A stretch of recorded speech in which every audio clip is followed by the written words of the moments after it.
오늘 우리가 함께 볼 말씀은 에스라 4장 11절부터 16절입니다. 함께 보겠습니다. 아닥사스다 왕에게 올린 그 글의 초본은 이러하니, 강 건너편에 있는 신하들은 왕에게 아뢰나이다. 당신에게서 우리에게로 올라온 유다 사람들이 예루살렘에 이르러 이 배역하고 악한 성읍을 건축하는데 이미 그 기초를 수축하고 성곽을 건축하오니 이제 왕은 아시옵소서. 만일 이 성읍을 건축하고 그 성곽을 완공하면 저 무리가 다시는 조공과 관세와 통행세를 바치지 아니하리니 결국 왕들에게 손해가 되리이다. 우리가 이제 왕궁의 소금을 먹음으로 왕이 수치당함을 참아 보지 못하여 사람을 보내어 왕에게 아뢰오니 왕은 조상들의 사기를 살펴보시면 그 사기에서 이 성읍은 패역한 성읍이라. 예로부터 그 중에서 항상 반역하는 일을 행하여 왕들과 각도의 손해가 든 것을 보시고 아실지라. 이 성읍이 무너짐도 이 때문이니이다.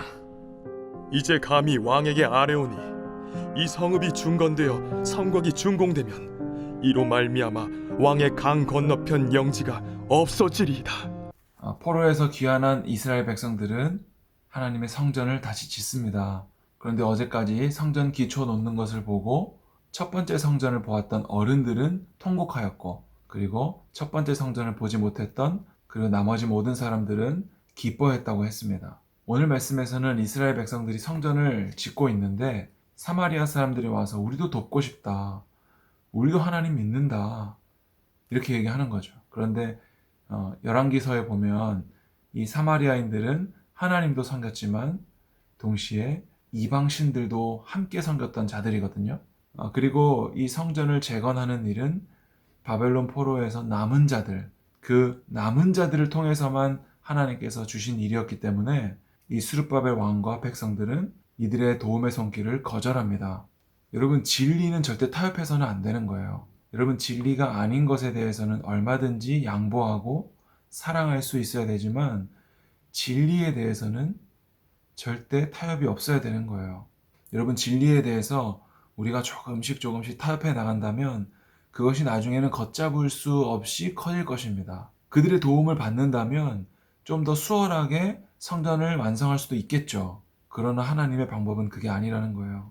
결국 이스라엘 백성들은 그들의 도움을 거절하게 되고 그들은 거절당한 것에 복수심을 품고 아닥사스다 왕에게 찾아가서 조서를 내리게 합니다. 그래서 오늘 23절에 보면 그들이 예루살렘으로 급히 가서 유다 사람들을 보고 권력으로 억제하여 그 공사를 그치게 하니 하나님의 성전 공사가 바사왕 다리오 제2년까지 중단되니라.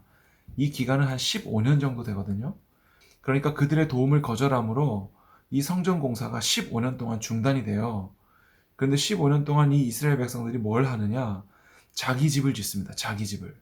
성전 공사를 잊어버려요. 그래서 학개서에 가보면 선지자 학개가 나타나서 너희들의 집만 판벽하게 짓는 것이 옳으냐? 하나님의 성전 공사가 이렇게 멈춰 있는데 왜 너희들은 너희 집만 짓고 있냐라고 이야기하거든요.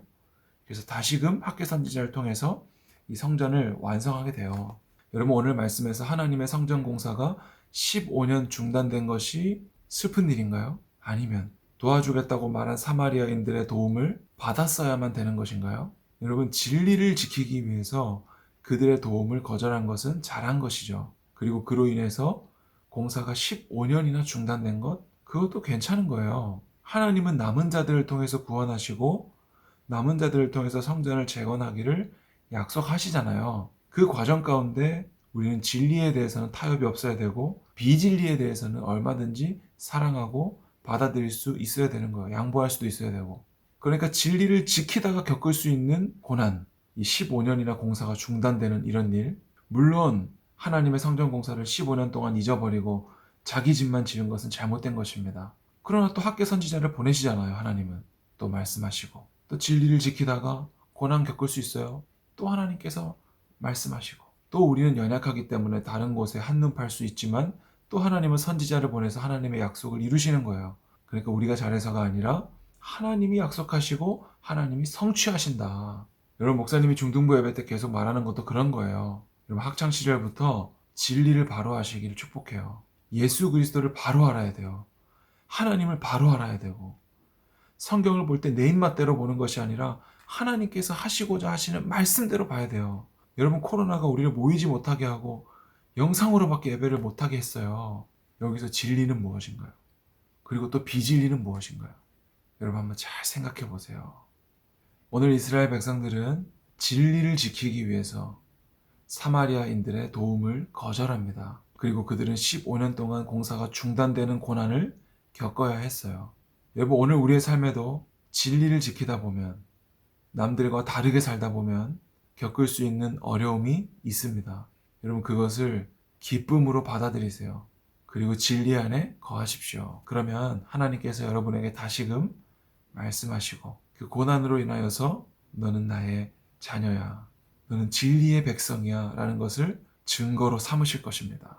오늘 하루도 세상 따라가지 않고 오직 하나님만 따라가는 우리 모두가 되었으면 좋겠습니다.